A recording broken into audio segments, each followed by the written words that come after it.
blood streaked down Josie Belle's cheek, catching the glare of the late sun as she stumbled into the dusty main street of Cottonwood Springs. Before we kick off this adventure, don't forget to hit like on the video and let us know in the comments where you're watching from. It was 1878, and like most border towns in Arizona territory, trouble was often settled with fists or guns, but rarely had anyone seen a woman beaten in broad daylight. Her husband, Clyde Mason, loomed over her face, twisted with drunken rage, fist cocked for another strike. "You shame me one more time, woman, I swear to God," Clyde slurred, swaying, as Josie clutched her cheek, copper filling her mouth. At only 23, 3 years of marriage had already turned from promise into torment. Her calico dress was filthy with dust and blood, her chestnut hair tumbling loose. "Please, Clyde," she whispered, knowing the townsfolk were watching, yet refusing to step in. In Cottonwood Springs, a man's rule over his wife was considered his own affair. Clyde yanked her arm hard enough to leave bruises. "Get up, you think I'm done with you. Let her go." The words cut through the murmurs like a whip crack. Josie turned to see a tall figure outlined by the sinking sun. He stepped forward, dust clinging to his black hat, and worn denim eyes blue and hard as desert stone. A stranger, Eli Boone. "This ain't your concern, mister," Clyde growled, tightening his grip. Eli's hand rested near his revolver boots, grinding into the dirt with steady steps. When a man raises his hand to a woman in the street, it sure as hell becomes everyone's concern. His voice was low, steel-edged. "Let her go now." Clyde laughed cruelly, making Josie flinch. "Or what? She's my wife. I'll do as I please." Eli's face didn't move. "Not while I'm breathing." The words hung in the air, a challenge no man in the West could ignore. The crowd hushed. Only a saloon piano played faintly in the distance. Josie's heart thundered. No one had ever stood for her before. "Who the hell are you?" Clyde shoved her aside, squaring to the cowboy. "Name's Eli Boone." He folded his arms, calm and deliberate. "I rode in for work and a quiet drink. Didn't plan on finding a coward beating a lady." Clyde's face flushed purple. "Coward, I'll kill you where you stand." His hand dropped to the rusted pistol on his hip, but Eli moved first. With a blur, he struck Clyde's wrist, sending the gun clattering to the dirt, then drove his fist into Clyde's gut, doubling him over. "That's enough." Marshal Wyatt Rourke's voice rang out as he pushed through the crowd, hand on his holster. "What in blazes is happening? This stranger attacked me!" Clyde wheezed, pointing at Eli. The marshal's eyes shifted from Clyde to Eli, then to Josie's bruised face. His tone softened. "Mrs. Mason, are you all right?" Josie froze under the stares of the whole street. 3 years of silence weighed against the chance to finally speak. She looked at Eli, standing tall between her and the man who hurt her, and found strength. "My husband struck me, Marshal," she said, voice steadier than expected. This man stopped him. Marshal Rourke sighed. "Clyde, you've been drinking again. Go sleep it off at Coralie's boarding house before I toss you in the jail. She's my wife, you can't. I can and I will. Go now or spend the night behind bars." Clyde glared at Josie with hatred that made her step back. "This ain't over," he hissed, stumbling away down the street. The crowd broke apart, whispers fading. Marshal Rourke turned to Eli. "Don't know you, stranger." "Just passing through?" Eli replied evenly. "Looking for honest work. Johnson's ranch might be hiring. North of town." Then to Josie. "Mrs. Mason need Doc Holler to look you over." Josie touched her swollen cheek. "No, Marshal. Thank you." As the lawmen left, Josie found herself alone with the cowboy. Up close, she noticed the fine lines around his eyes, gray, threading his dark hair. Not a young man, maybe 35, yet full of vitality. "Thank you," she whispered. "But you shouldn't have." Clyde, he won't forget this. Eli studied her face not with pity but with respect. Some things a man can't ride past, ma'am. You got someplace safe. My sister's house just down the street. I'll walk you there. They moved quietly along the dusty road, eyes watching from every doorway. By morning, the whole town would know. I don't know this place, Eli said finally. Does the law here stand, or is it just a badge? Josie gave a bitter laugh. Marshal Rourke's a good man, but here, what happens between a husband and wife ain't considered anyone else's business, Eli finished for her. I've seen that before. They reached a neat little house at the edge of town. Before Josie Belle could raise her hand to knock, the door burst open, and Martha Jo, with the same chestnut hair but sharper features, rushed out. Josie Lorna May told me what happened. She hugged her sister gently, then cast a wary glance at the tall cowboy behind her. Who's this, Martha Jo? This is Eli Boone. He stepped in when Clyde Mason. Josie couldn't finish, but Martha Jo's eyes widened with instant understanding. Both of you get inside, quickly! The small house smelled of stew simmering on the stove, its warmth a sharp contrast to the dust and fear outside. Modest furniture, faded curtains, humble but neat. Josie realized she hadn't eaten all day as the savory scent hit her. Sit. Martha Jo pointed firmly at a chair. She dipped a cloth in cool water and dabbed at Josie's battered face. Did he hurt you anywhere else? Josie shook her head, embarrassed by Eli's quiet presence in the corner. Only my pride. Pride heals, Eli said softly, hat in hand. But you need to tell the marshal everything, not just today. Josie stiffened. What do you mean I've seen men like your husband? This isn't the first time, is it? Martha Jo's eyes blazed. It's been over a year. I've begged her to leave him. Martha. Please, Josie whispered, ashamed. No, Josie. Somebody finally stood up for you. Maybe it's time you listened. She turned to Eli. Thank you, Mr. Boone. Most men wouldn't have interfered. Eli gave a slow nod. I should find a place for the night.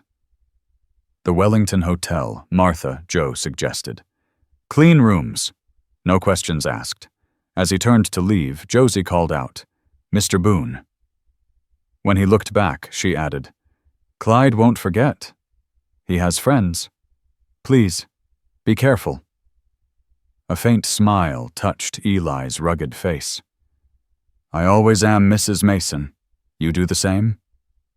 After he left, Martha Jo sat across from her sister. Josie, this can't go on. Clyde will kill you one day. Josie stared at her bruised hands. What choice do I have? No money. No trade. The law says everything I own belongs to him. You could leave, go back east to Aunt Martha's, and live as what a charity case, a failed wife. Josie shook her head. This is my life now. Martha Jo gripped her hand. Only if you let it be. That night, Josie lay awake in her sister's spare bed, replaying the humiliation, but also the unexpected rescue. Not while I'm breathing such simple words, yet they shifted everything. For the first time in years, she imagined another future.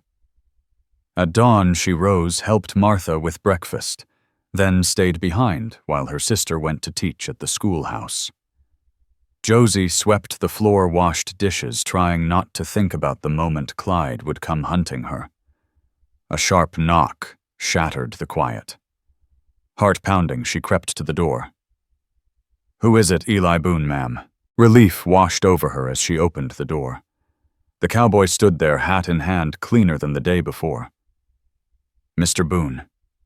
I didn't expect, just wanted to see if you're all right. His eyes lingered on the deep bruise blooming across her cheek. I'm fine. Please come in. She busied herself at the stove. Coffee. That'd be welcome.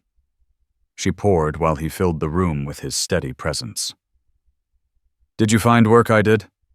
Pearl Fenwick hired me on her spread, short on hands after rustlers stirred trouble last month. Josie nodded. Pearl's fair. Everyone in Cottonwood Springs knows her. She handed him a steaming cup. Strange, I've never seen you before. I move around, Eli said after a sip. Running from something? The words slipped before she could stop them. I'm sorry that was forward. No fair question. He set the cup down. Not running exactly, more like searching for something I've yet to find. And what is that a place where things are simple? Where right is right and wrong is wrong. He gave a faint smile. Sounds foolish, said out loud. No, Josie whispered. It doesn't sound foolish at all. The moment stretched until a thunderous pounding rattled the door. Josie Belle. Open this door now. Clyde's voice froze her in place, the coffee pot slipping from her hands. Eli rose instantly, hand near his gun. No, Josie begged, trembling. Let me handle it. She pressed against the door. Go away, Clyde. I'm staying with Martha Jo. The hell you are. You're my wife, and you're coming home. I think you'd best leave, Eli called out, moving beside her. Mrs. Mason doesn't want to see you. A moment of silence. Then, Clyde's roar. Is that the bastard from yesterday? You let him inside my wife's house. It's my sister's house, Josie Belle said firmly, drawing strength from Eli Boone's steady presence. And yes, Mr. Boone is here as my guest. I'll kill you both! Clyde Mason's roar rattled the frame as he slammed against the door. Eli pulled his revolver, but Josie grabbed his arm. No more blood, please. Her voice shook. The hinges groaned as Clyde hurled himself at the door again. One more strike, and it would give. Eli slid the pistol back into its holster and reached for the rifle, mounted above the hearth. With a sharp clack of the lever, he chambered around, the sound carrying like thunder through the wood. Mason Eli called out. I've got a Winchester aimed at this door. One more hit, and you'll catch lead. That what you want? The pounding stopped. This ain't over, Clyde snarled through the cracks. She's my wife. The law's on my side. Maybe Eli answered coolly. But right now I'm standing between you and her, and I meant every word I said yesterday. They heard Clyde spit, then his footsteps retreating, followed by the pounding of hooves. Josie sagged against the wall, chest heaving. He'll be back, likely with others. Eli eased the rifle empty, setting it back in its place. Then we need to talk about your choices. There are no choices, she said bitterly. He's right, the law favors him. A wife is treated like a mule or a plow. Not everywhere, Eli said. I can't just leave Josie cut him off. This is my home. My sister's here. And even if I ran, Clyde would track me down. Eli studied her face, thoughtful. What if there was a way to make him release you? Nothing would. His pride won't allow it. Pride can be turned both ways. Eli placed his hat back on. I need to get to Pearl Fenwick's ranch, but I'll return tonight. Keep that door barred. After he left, Josie braced the broken door with a chair, her nerves raw. What did he mean, make Clyde let her go? Divorce was near impossible, especially without proof of abandonment. Clyde would never grant her freedom, not out of love, but sheer spite. When Martha Jo returned from school, Josie recounted both encounters. Martha's jaw tightened. You can't stay here. It's dangerous for both of us. Where would I go? I don't know. But that cowboy's right. There has to be a way out. That evening, Eli returned, this time with Marshal Wyatt Rourke at his side. Josie's heart pounded as she let them in. Mrs. Mason, the marshal said, removing his hat. We need to talk about your husband. They sat at Martha Jo's small table. Josie's hands were clenched tight in her lap. What about him? Wyatt cleared his throat. Mr. Boone here has raised concerns about ongoing abuse. Josie shot Eli a wounded look. but his eyes held steady. "Tell him, Josie."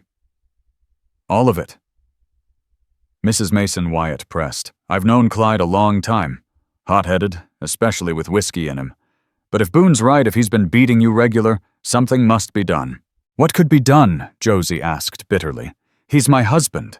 The law gives him certain rights." "True," Wyatt admitted, reluctant. "But no man has the right to damn near beat his wife to death.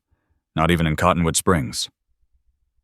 Josie's gaze shifted between the Marshal Eli and Martha Jo, who stood silently at the stove. Then her voice trembling, but growing stronger, with every word she told the truth she'd hidden for years about the first time Clyde struck her, 6 months into marriage, about the broken wrist he'd blamed on a fall from a horse, about the nights she slept in the barn to escape his drunken rages. Tears slid silently down her face, but her back was straight. Marshal Rourke's expression darkened. "I can petition Judge Abram Tate. In cases of extreme cruelty, exceptions have been made. Divorce is granted." Hope flared only to die just as quick. Clyde would never appear before a judge. And if he did, it'd be his word against mine. "Not exactly," Eli said quietly. He turned to the marshal. "Tell her what you told me." Wyatt shifted uneasily. "Clyde's been in trouble before. His first wife there were whispers she didn't die of fever like he claimed. Nothing I could prove." He shook his head. "And he's drowning in gambling debts across town." "What are you suggesting?" Josie asked. Eli leaned forward. "Clyde lives for 3 things: his pride, his freedom, and his reputation. We use that." As night fell, the 4 of them laid out a plan. Dangerous, risky, but for the first time in years, Josie felt a spark of hope. "You don't have to do this," Martha Jo said later as they readied for bed. "You could just leave Run far where he'd never find you." Josie looked out the window at the Arizona sky stars, sharp against the dark. "No, I'm done running. Done hiding. Whatever happens tomorrow, at least I'll stand for myself."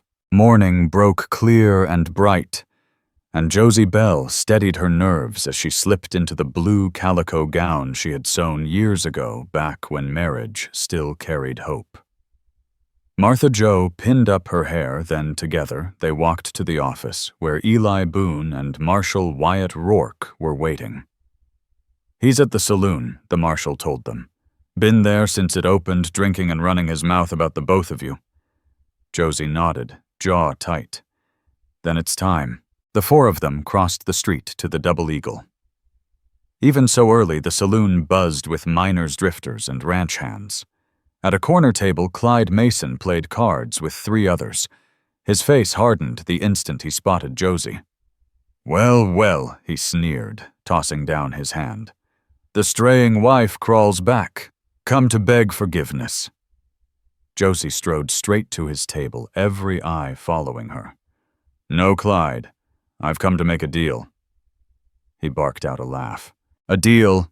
You've got nothing I want. I want a divorce," Josie declared, her voice ringing to every corner. "And I'm willing to pay for it." The laughter died. "You lost your damn mind. There'll be no divorce. Get out before I teach you respect. That's enough." Marshal Rourke cut in, stepping closer. "Hear her out." Clyde's eyes narrowed, sweeping from the marshal to Eli and Martha Jo behind her. "What is this, an ambush?" "This is me giving you a choice," Josie answered, steel in her voice. She set a small leather pouch on the table. The coins clinked. Clyde's brows shot up. $300, Josie said. "Every cent I've saved in secret these last 3 years." He reached for it, but she snatched it back. "Not yet. You agree first publicly to let me go." "And why would I for a few coins?" he sneered, though his eyes lingered on the pouch. Because of the second part of the bargain, Eli stepped forward. "The marshal has questions about your first wife's death. And those gambling debts you owe seems Amos and Jeb Wilcox are mighty eager to collect."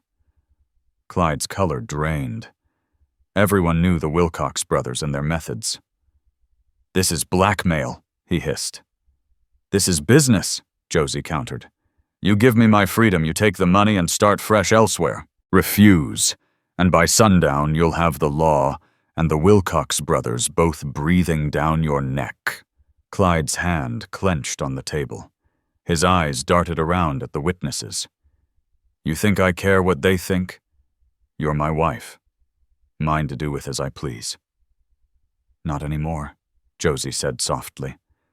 "Not while Mr. Boone is breathing, and not while I'm standing for myself." The room held its breath.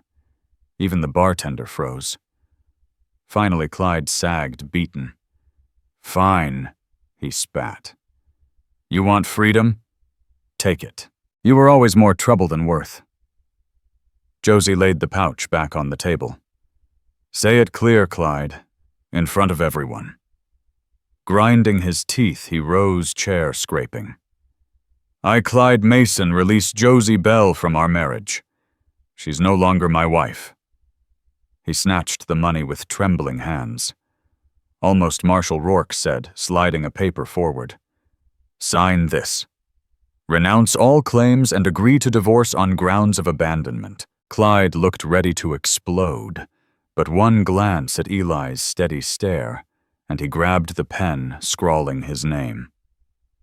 "There. Now leave me be." "One more thing," Josie said, her voice iron. "You'll leave Cottonwood Springs today and never come back. You can't force me." "The stage leaves at noon," the marshal cut in. "I strongly suggest you be on it, unless you'd prefer Amos and Jeb Wilcox come calling." Clyde's eyes blazed with hatred, but he knew he was beaten. He shoved past Josie hard enough to make her stumble and stormed out. The door swung shut, leaving silence in its wake. A weight lifted from Josie's shoulders. Every eye in the saloon was on her, shock, awe, even respect. Eli stood close, a small smile tugging at his mouth. "You did it," he said quietly. Josie drew a deep breath. For the first time in years, she felt free. "We did it." Weeks later, change swept through her life. True to the marshal's word, Clyde left on the noon stage, though not before spreading foul rumors about Josie and the cowboy who'd stolen his wife. To his dismay, the townsfolk sided with her. The public beating had turned many against him, and Josie's quiet dignity afterward earned her respect she'd never expected.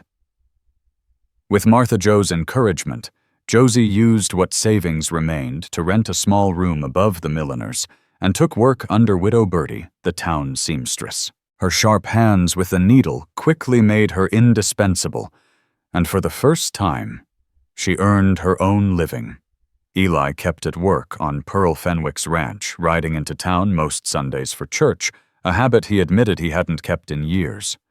And afterward, he always found reason to stop by Josie's sometimes with a small gift.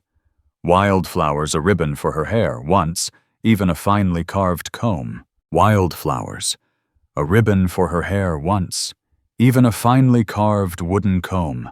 Eli Boone's small gifts came now and then, and each one carried more weight than their simple form. Between them grew a careful friendship proper on the surface, but undeniably warm. Josie Belle was aware of the town's watchful eyes. A woman separated but not yet fully divorced carried a stain of judgment. Yet with each passing day she cared less about the whispers. "You look different," Martha Jo remarked one Sunday as they sipped tea in Josie's tiny room above the shop. "Happier. Almost younger." Josie touched her cheek, smooth and healed now. "I feel different, like I can breathe again. And does a certain cowboy have anything to do with that?" Martha teased. Heat rose to Josie's face. "Eli's been a good friend, nothing more. But you'd like it to be more Martha pressed. Anyone can see the way you two look at each other. It's not that simple." Josie sighed. "I'm still married in the eyes of the law, and I don't know if I'll ever be ready to trust a man again. Not after Clyde." "Eli isn't Clyde," Martha said gently. "Not every man is a monster." "I know. But what if I'm drawn to the wrong kind? What if something in me brings out the worst? Martha reached across the table and squeezed her hand. What Clyde did was never your fault. Never. Josie nodded, though the doubt lingered in her chest. Later that evening, she sat by her window, watching the town settle into dusk. The divorce proceedings were crawling forward. Judge Abram Tate only passed through Cottonwood Springs every few months, and it would be 6 weeks before his circuit brought him back. A knock pulled her from her thoughts. At the door stood Eli, hat in hand, looking unusually uneasy. "Mr. Boone," she greeted, surprised. "Hope I'm not intruding," he said, clearing his throat. "Not at all. Please come in." She stepped aside, suddenly self-conscious of her small, rented room. His tall frame filled the space, making it seem even smaller. "I can't stay long," he began. "Pearl Fenwick asked me to ride with her to Prescott on business. We leave at first light." "Oh." Josie tried to hide her disappointment. "How long will you be gone? A week, maybe 2. He hesitated, then reached into his pocket. "I wanted to give you this before I left." He held out a silver locket on a delicate chain. Josie's breath caught. "Eli, I couldn't possibly, please. It was my mother's." He opened it to show a tiny pressed flower inside. Desert primrose. They bloom after the harshest droughts when nothing else survives. Reminded me of you. Her heart trembled as she accepted it. "It's beautiful. Thank you. I was hoping, when I return, maybe we could talk more openly. About certain things." What things, she asked softly, though she knew. "About the future. Mine. And maybe one we could share if you'd want that." She lifted her eyes to his, seeing both hope and uncertainty. This man who had risked himself to stand between her and harm was offering more than protection. He was offering his heart. The thought thrilled and terrified her all at once. "I would like that conversation," she whispered. Eli's rare smile lit his face. He gently took the locket, stepped behind her, and fastened it around her neck. His fingers brushed her skin, and Josie shivered not from fear but from something entirely new. Until then, he murmured, stepping back with respect. After he left, Josie touched the locket warmth spreading through her chest. For the first time since her ill-fated wedding day, she let herself picture a different kind of marriage, one built on respect and kindness, not ownership and fear. The days of his absence stretched long. Josie buried herself in work at Widow Birdie's shop, stitching gowns, grateful for distraction. Word drifted that Clyde Mason had been spotted in Tucson, riding south toward Mexico. Relief should have been all she felt, but his absence left her confronting the hollowness that had existed long before him. "You're 1,000,000 miles away today," Widow Birdie remarked, as Josie worked on a wedding dress for the banker's daughter. Josie smiled faintly. "Just thinking about the past. And maybe the future." The older woman peered over her spectacles. "Or about that cowboy who keeps calling on you more like." Josie blushed. "Is it that obvious, clear as day to these old eyes? And it warms my heart to see. After what that brute put you through, you deserve a little happiness." "I'm not sure I know what happiness looks like anymore," Josie admitted. "For so long, surviving each day was all I thought about. That's how it goes sometimes." Widow Birdie's needle flashed in the light. "We get so used to storms we forget what to do when the sun finally breaks through." 2 weeks slipped by with no word from Eli Boone. Josie Belle tried to push back the worry. Travel across the territory was never predictable, and the road to Prescott was notorious for delays. Still, each day without Eli Boone's return gnawed at her. Then, on a storm-dark afternoon when thunder rolled across the valley, the shop door banged open. Martha Jo stood there, pale as death. "Josie, you need to come. Quick. It's Eli. He's been hurt." Josie's heart stopped cold. hurt. Where is he? At Doc Holler's office.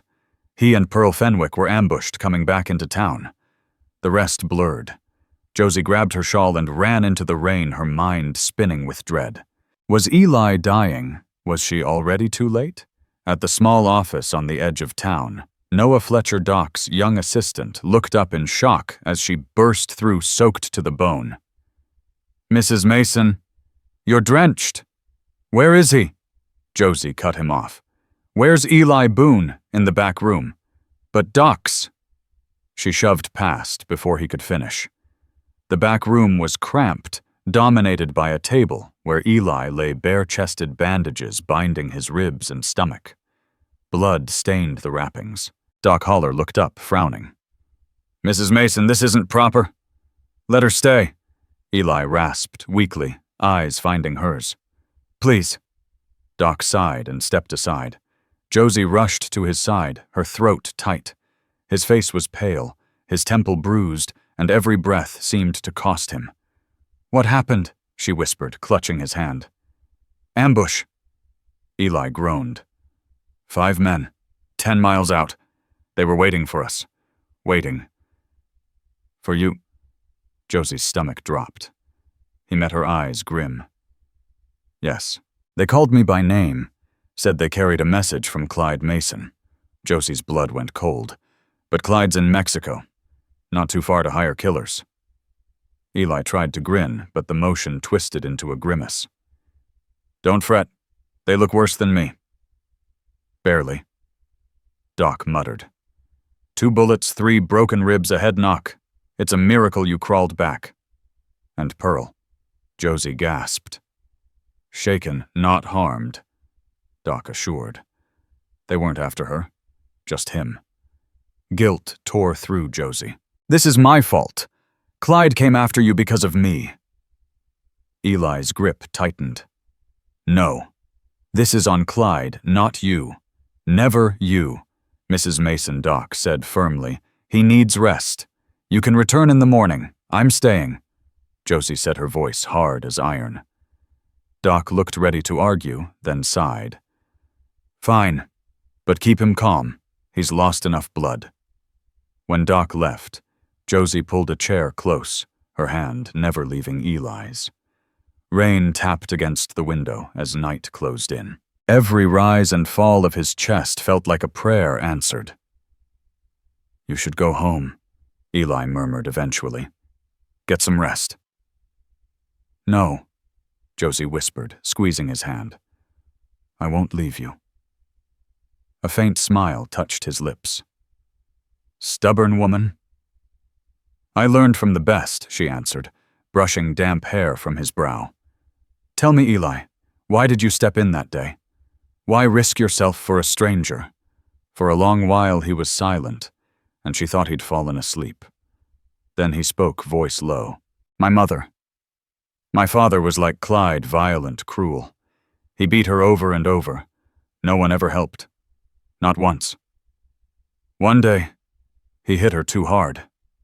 She died from it. I was 14. His jaw tightened. Josie's eyes filled with tears. "I'm so sorry.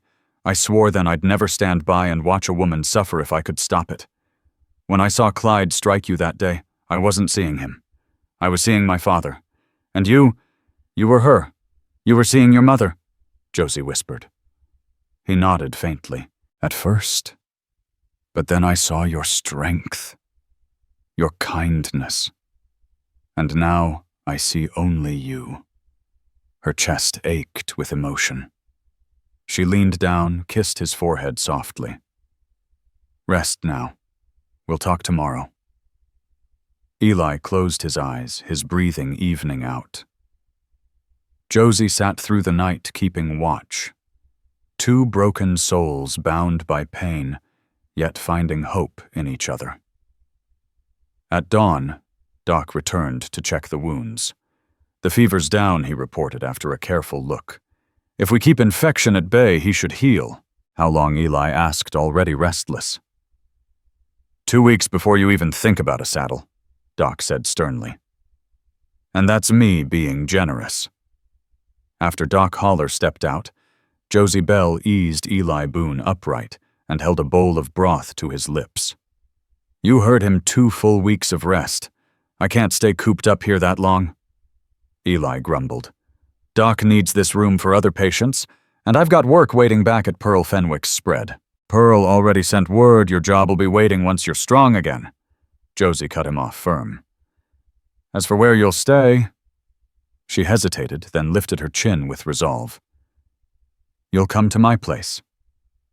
Eli raised a brow. "Josie people will talk." "Let them," she said steady. "Martha Jo can stay on as chaperone if that eases your mind.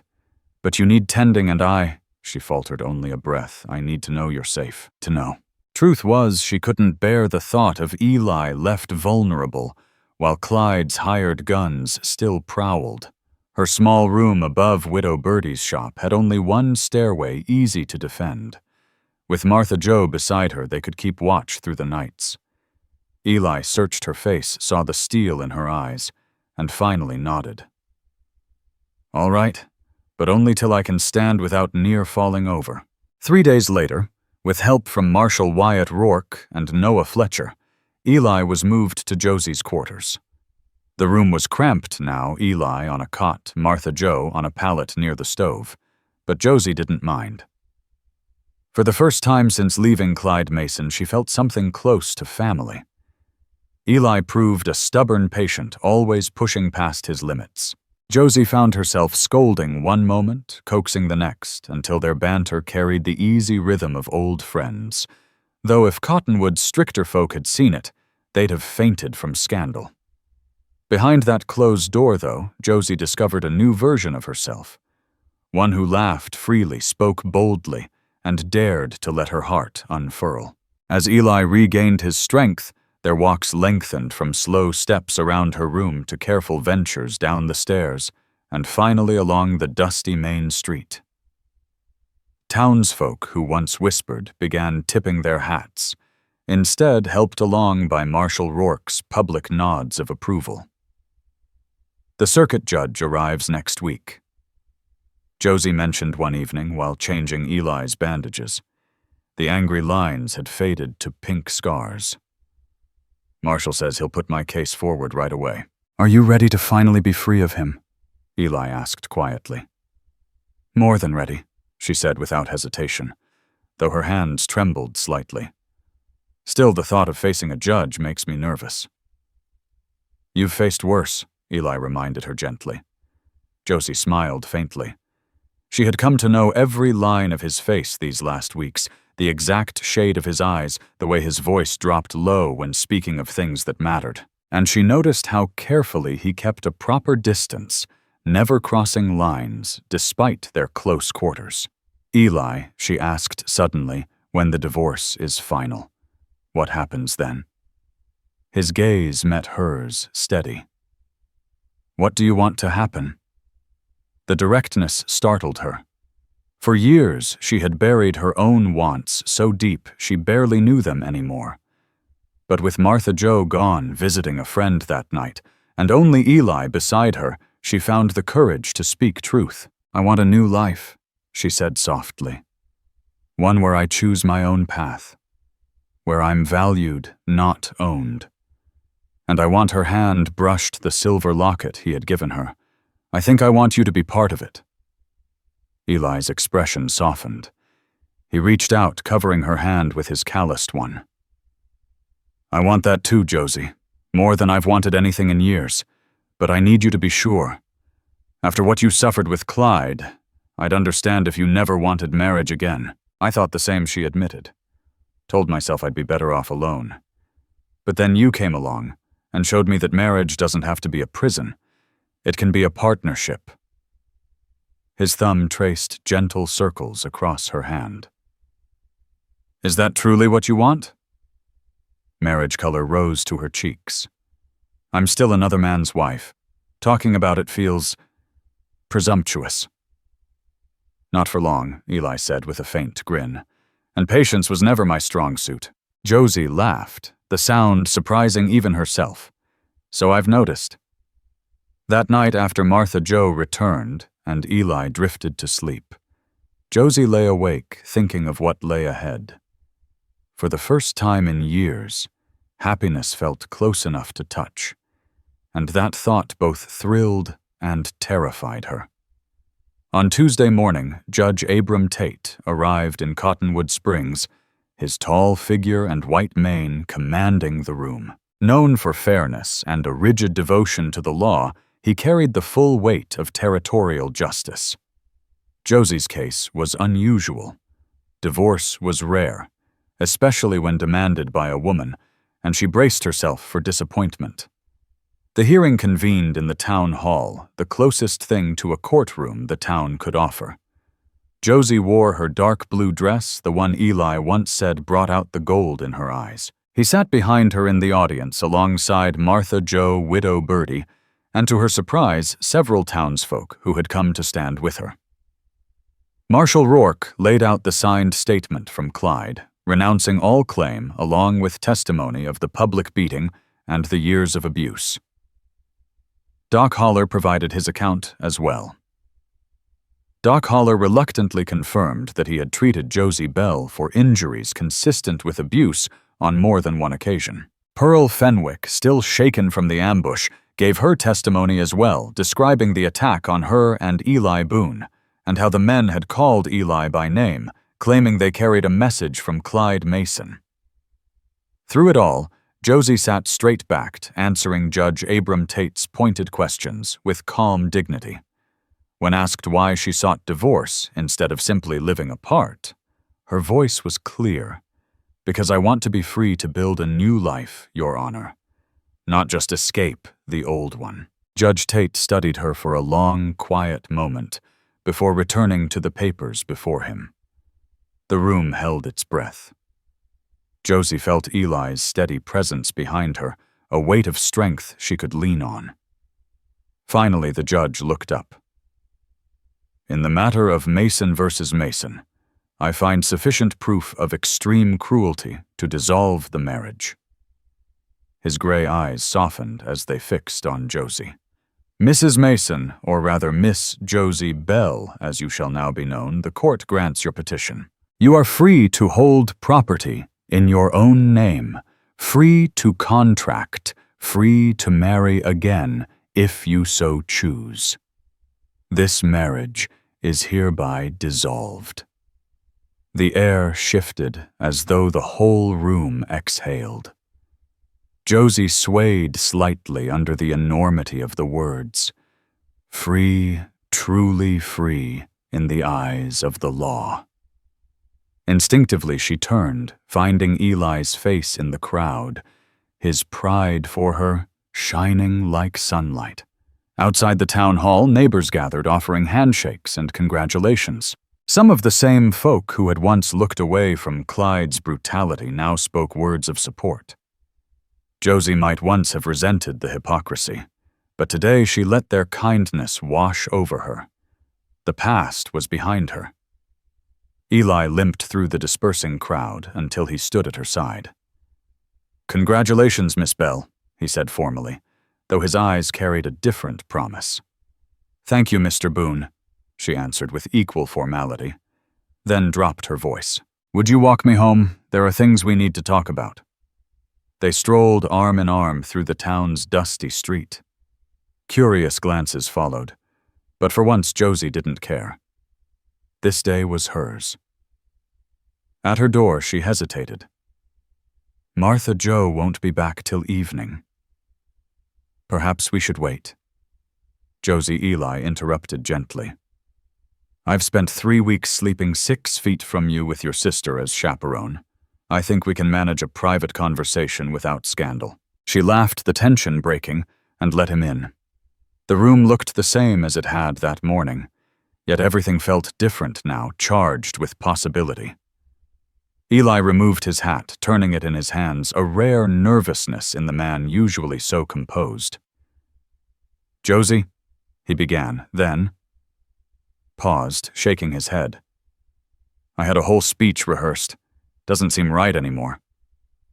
He set the hat aside and lowered himself to one knee before her, taking both her hands. "So I'll say it plain, I love you, Josie Belle. I think I loved you from the moment I saw you stand tall against Clyde in that saloon. Maybe even from the street before that." Josie's breath caught. Though the word had hung between them for weeks, this was the first time either had spoken it aloud. Eli went on, voice steady but raw. "I know you've had enough of marriage to last a lifetime. If you'd rather just court, or if you never want to marry again, I'll understand. But I want you to know, I'm here, however you'll have me." She met his gaze and saw everything she had thought forever out of reach: respect, tenderness, and true love. Not Clyde's twisted claim of ownership, but something that gave instead of taking. "I love you too," she said simply. "And I don't need more time to know what I want. I want a life with you, Eli, as your wife, if you'll have me." The smile that broke across his face was like sunrise after a long storm. He kissed her hands reverently. "I'd be honored, Josie. But I've got conditions." "Conditions?" she asked, surprised. "3. His voice grew serious. "First, you keep working at Widow Birdie's if it brings you joy. Your wages are yours, not mine. Second, we make decisions together. Partners always. And third, you promise to tell me straight away if I ever do anything that makes you afraid. Because I'd sooner die than turn into the kind of man I've fought against my whole life." Tears welled hot in her eyes. She leaned in and kissed him, their first true kiss. Gentle at first, then deepening, full of promises.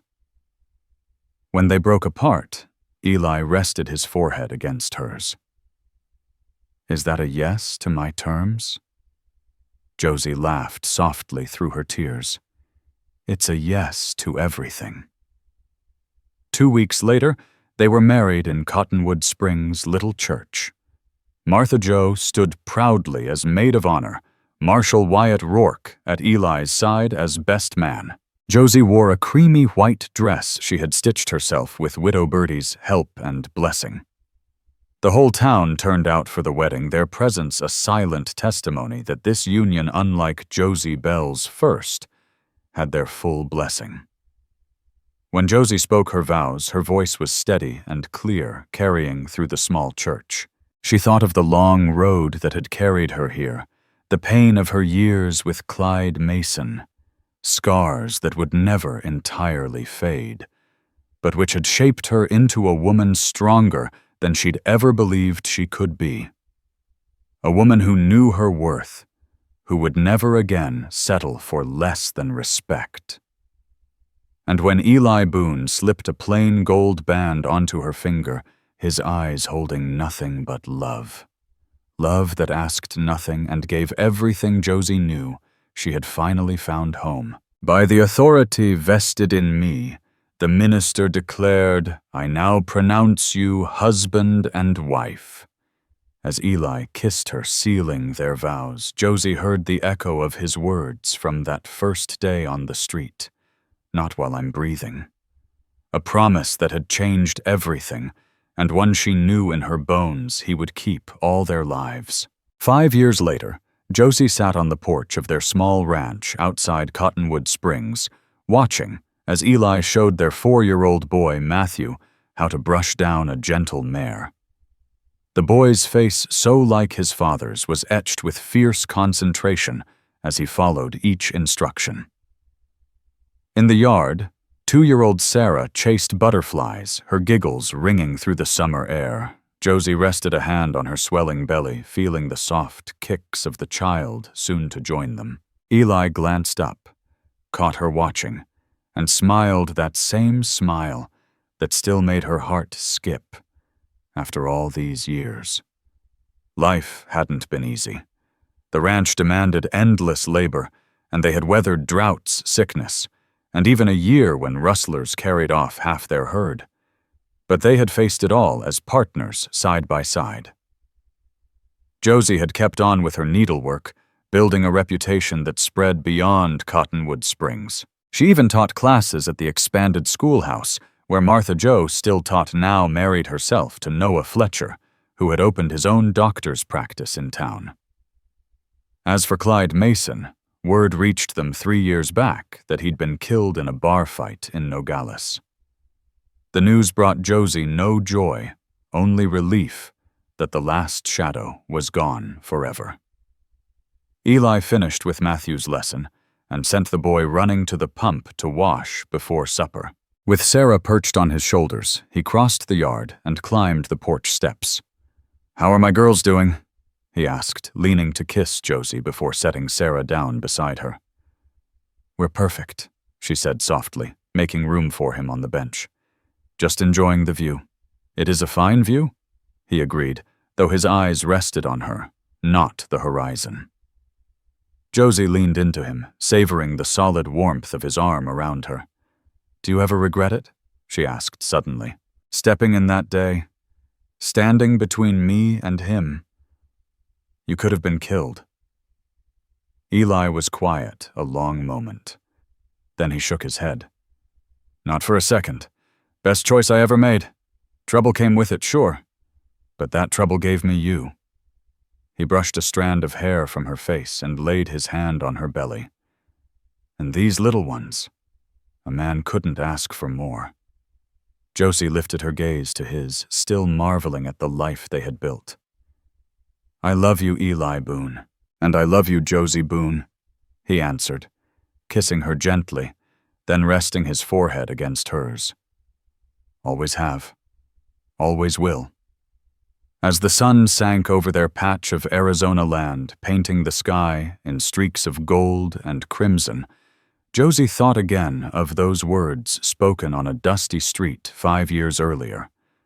"Not while I'm breathing," a promise made by a stranger, now the bedrock of a life she had once thought impossible, a life of love, respect, and the quiet joy of being truly free. If this story has touched your heart, I invite you to stay with us to discover more true tales of the Wild West. Stories that honor resilience, tenderness, and the spirit that God placed in those who blazed the trail. Subscribe, share, leave your thoughts in the comments, and join us once again to journey across this untamed land. Thank you.